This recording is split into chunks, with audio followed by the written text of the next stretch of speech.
పవన్ కళ్యాణ్ గారు మరి రాష్ట్రంలో ఓటు చీలకూడదని చంద్రబాబు నాయుడు గారు పవన్ కళ్యాణ్ గారి యొక్క ప్రయాణంలో రాష్ట్ర ప్రజలందరూ కూడా ఓటు చీలకూడదని ఒక ఆలోచనతో ఈరోజు కూటమిని భారీ మెజార్టీ సుమారు 130 సీట్లు పైచీలకు ఇప్పటి వరకు 6వ రౌండ్ 7వ రౌండ్ నడుస్తుంది.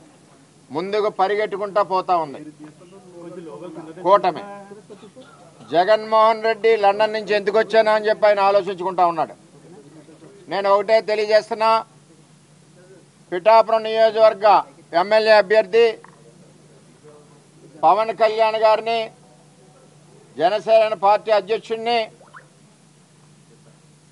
భారీ మెజార్టీ అంటే 5 రౌండ్లు అయినాయి, 6వ రౌండ్ సర్టిఫై చేస్తున్నారు.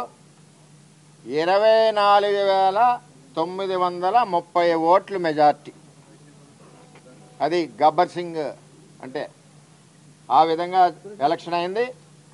ఇది 70-80కు పోయినా ఆశ్చర్యపోక్కర్లేదు. ఎక్కడ పోతుందో తెలియట్లేదు, భయోమని పోతా ఉంది. ఎక్కడికెక్కడ ఏ రౌండ్ చూసినా 2,000, 3,000, 4,000, 5,000 ఆ విధంగా పరిగెడతా ఉంది.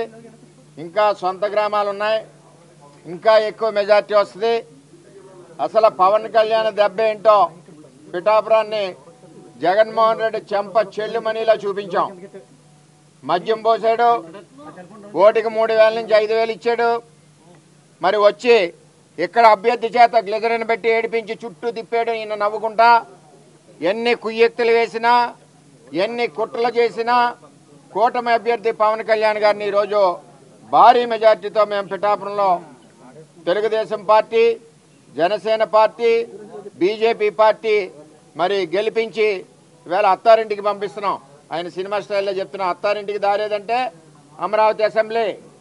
ఆల్రెడీ బయలుదేరుతూనే ఉన్నాడు. టచ్ చెయ్యి చూడాలన్నాడు జగన్మోహన్ రెడ్డి.